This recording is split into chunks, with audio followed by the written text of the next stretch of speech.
We were there pretty much every night for the last 2 weeks.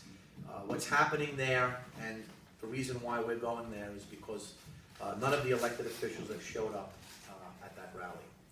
There was an event at Martin Luther High School where they came and they gave speeches of how they're against it, but yet right in Glendale, a few short blocks from where I live, down Cooper Avenue, there's a proposed shelter that's still waiting to open from 2014. It hasn't, only because of the fact that there was an Article 78 court proceeding that held it up. Right now, I was actually in Breezy Point last night, and someone had asked Senator Adabo a question about a facility in Neponset and whether or not the mayor's sites are on that. And right now they aren't, but he basically stood up and said if it were, that he was going to stand up and fight for them like he's fighting for the people in Maspeth. And I let the people in Breezy Point know that he hasn't been to one rally in Maspeth. And they hold secret meetings in the library, but people found out about the meeting, and that's how this became what it is. So the main thing that I tell you, and that I've been telling each person, is that actions speak louder than words when issues arise. The Home Depot right here in Glendale, I live up the block from that Home Depot.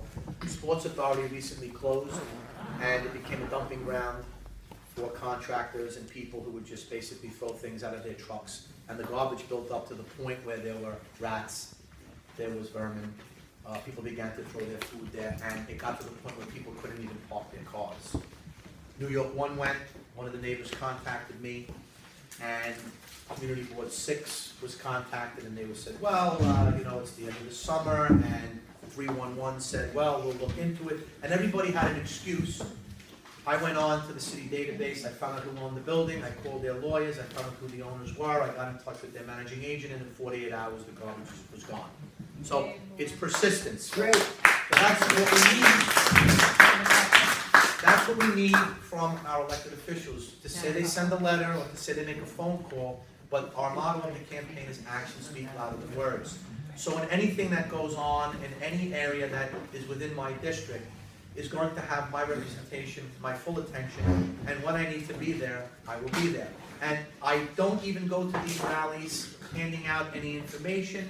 I'm not there to do that. I'm there to show my support, because I know the feeling from 2 years ago, because the shelter that's proposed to open in Glendale is right near Atlas Park, where my wife walks with my 2 daughters to go to the stores, to go to the movies, etc.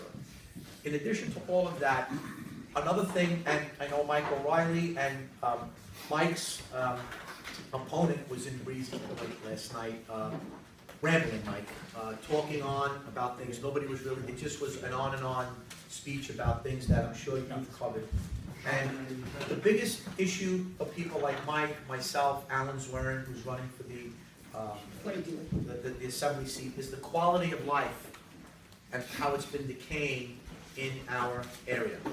In 3 short years, Mayor de Blasio has ruined the 20 years of progress that was brought together through Mayor Giuliani and Mayor Bloomberg. And between the job that our police now have, because he's limited their resources and he's limited their power, the fact that there's panhandlers on Woodhaven Boulevard, Cross Bay Boulevard, there's a panhandler right at the light by the Dunkin' Donuts, by Rockaway Boulevard. He now uses the tree as his closet. He hangs his shirts, puts his water bottles down. So he's got a little rental spot there. But yet, there is a mayor in Albuquerque, New Mexico, who has started a program where they take a van and go around the neighborhood, they pick up panhandlers, they give them work, $9 an hour, 5.5 hours a day, and you know what they do? They clean up the city.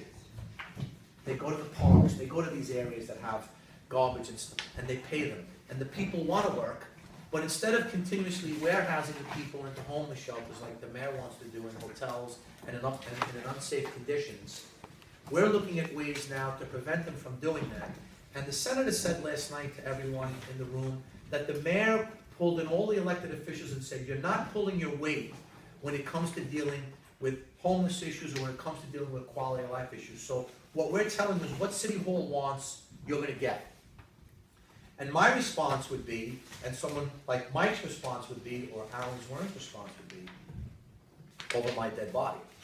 I'm not gonna let the mayor dictate to me what's gonna happen in my district, especially if I have my colleagues that are always. It's not gonna happen.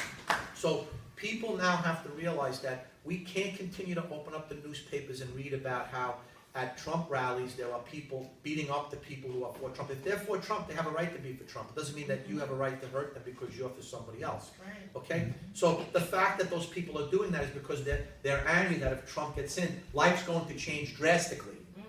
Okay? And in many ways. But the way we're looking at it from here, and again, with Mike and Alan and everybody that's running, and we have about 21 races now in the county, thanks to our chairman who put together a team this year of all of us. So I just want to please the Chairman Bob Turner. We have to give him a hand because he's done a great job in bringing us together.